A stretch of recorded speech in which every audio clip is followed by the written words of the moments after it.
everyone, so today we're making some oatmeal cookies, gluten-free and dairy-free.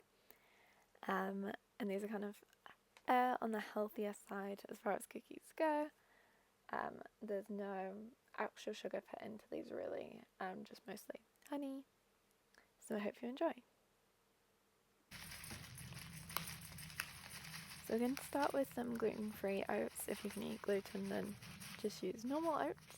But these are gluten-free Quaker oats. I actually forgot to buy a big packet of these, so I had to use the individual sachets, which isn't the best, but anyway, we went 100 grams of oats, and we're making two types of cookies on this day. We're doing one that's just plain oatmeal with chocolate chips, and one that's more of a chocolatey cookie. Anyway, so to the 100 grams of oats, we add 90 grams of gluten-free flour, and then I'm just giving that a quick mix with my whisk. Then you also want to add about a teaspoon of baking powder and a teaspoon of salt. I apologise for that squeaky noise of my scales. And then you want some coconut oil. So this coconut oil we're going to do about 2 tablespoons, and we're going to melt it. I'm using a soup spoon, but about 2 tablespoons worth of melted coconut oil.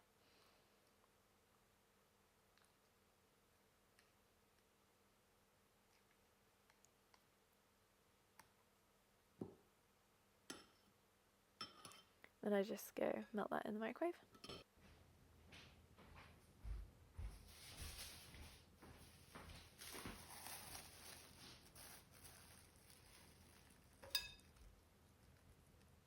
So it's not fully melted, but it's softened enough. Then I'll move the squeaky scales back. And we need to add an egg and some honey.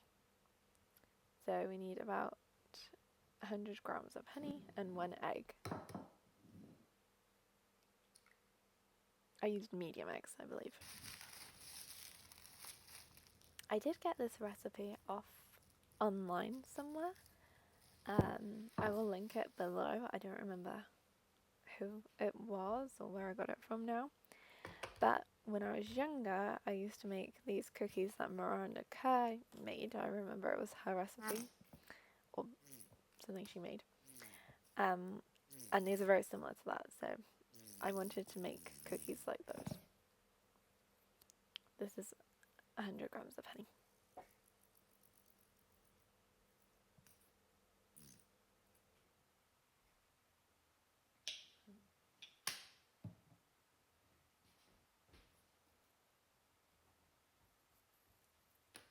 I do keep taking off my recipe.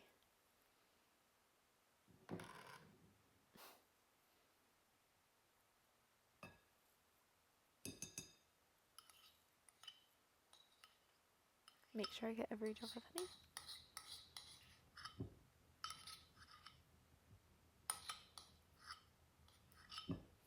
And these cookies are perfect for New Year's, if you're trying to reduce your sugar.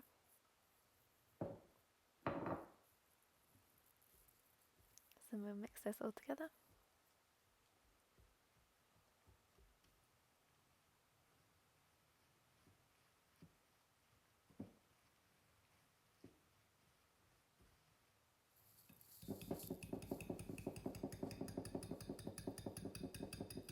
It does get very stuck in the whisk.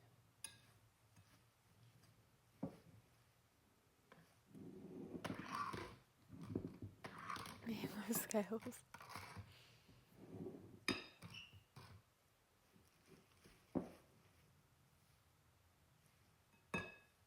To be honest, a spatula would probably be a better mixing method than this whisk. So, learn from my mistakes. Because it's so little mixture, I couldn't be bothered to get out my KitchenAid, but obviously, if you use the paddle attachment, that would be good. I've removed the sound from this to protect your ears, because it's very loud. But once you have all your mixture kind of mixed, then you can add about 40 grams of dark chocolate chips. These ones aren't officially dairy free, I don't believe. I think they're a may contain, so just make sure it's okay for your dietary requirements, but you can obviously switch in and out the chocolates that you would prefer. And I just use about half the bag.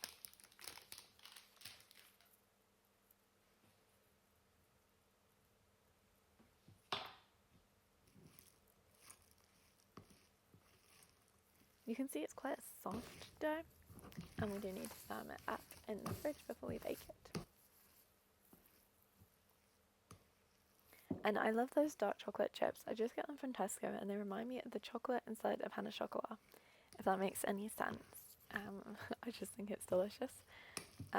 It's just the cooking chocolate, but I really like it. So there's our mixture. It doesn't look like it makes many, but it's quite a big bowl. It makes, I don't know, about 10, 12. Depends on the size that you prefer to make your cookies in. Next, I just have my glass baking tray. I'm just going to line it with some baking paper.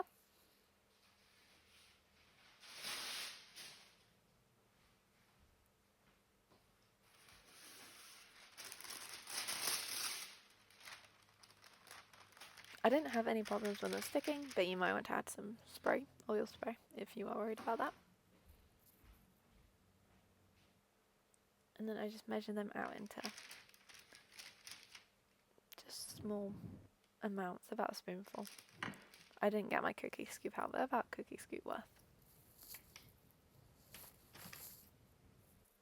So I'll speed up through that process. And make sure you keep them far away enough because you don't want them to blend into each other too much.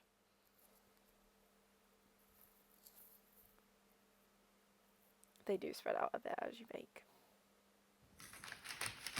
Okay, so that's all of the first lot done. So let's see, 2, 4, 6, 8, 10, 12, 13, 14 cookies I think we have there. And then, or is that 13? 2, 4, 6, 8, 10, 12, 13. 13 cookies I think we have there. And then it's time for us to do the second load. So I just reuse the same bowl because we're making a similar thing, so it's fine if it's already a little bit dirty. And I'm going to do the same thing, measure out 100 grams of gluten-free oats, 90 grams of gluten-free flour, and about a teaspoon or teaspoon and a half worth of baking powder and a teaspoon of salt.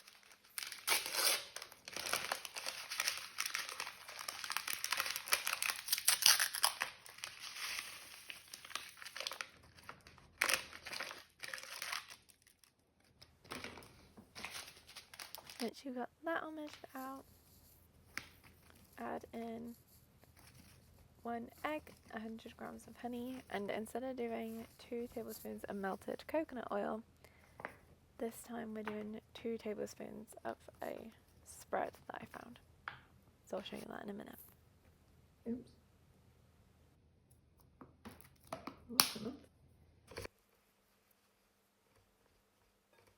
So mix that all up with the whisk again.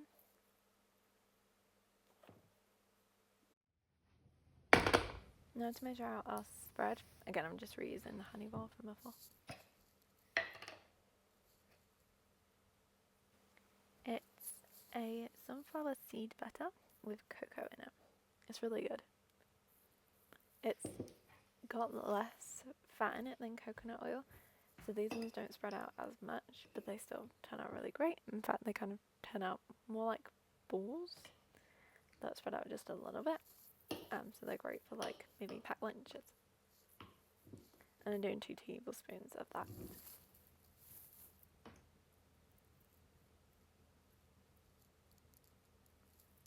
So I don't think it's got any nuts in it. It's actually, I think, just seeds. So this works out great as well. If you have maybe a nut allergy, you could try this. Obviously, coconut oil I don't think has any nuts in it anyway. I'm no expert on nuts, but I don't think it does. After that's melted, we'll just add that into our flour. I just heat it up for like 10 seconds just to make it a little bit more soft.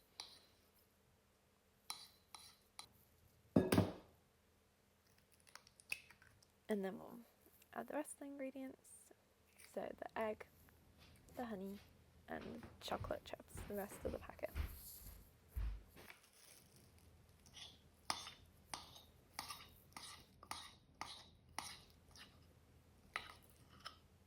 So once the liquid's added, we'll give it a quick mix again.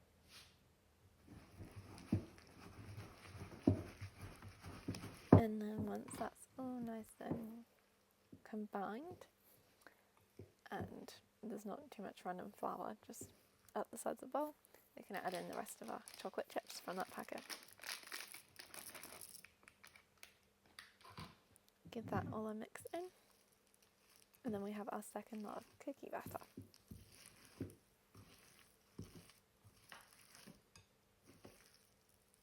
So we just want that nicely incorporated and well mixed throughout, so because we don't want any without some chocolate chips in it, because that's the most important part. And we just do about a spoonful or so, and get those all measured out and in the fridge as well. Then we're going to bake them, so they're going to chill for 30 minutes, then bake at 170 degrees Celsius for 15 minutes. And this is how they come out looking, so they look delicious. Well, 11 to 14 minutes even, at 170 C. And that's a fan oven. And they taste really delicious too. They don't taste like they're low in sugar, I wouldn't say. I think they taste pretty sweet still. I think from the coconut oil and the seed butter that we add to it, it tastes super delicious. So I hope you give them a go, and they're a great little snack. And if you do, let me know how it goes. Thank you for watching. Bye.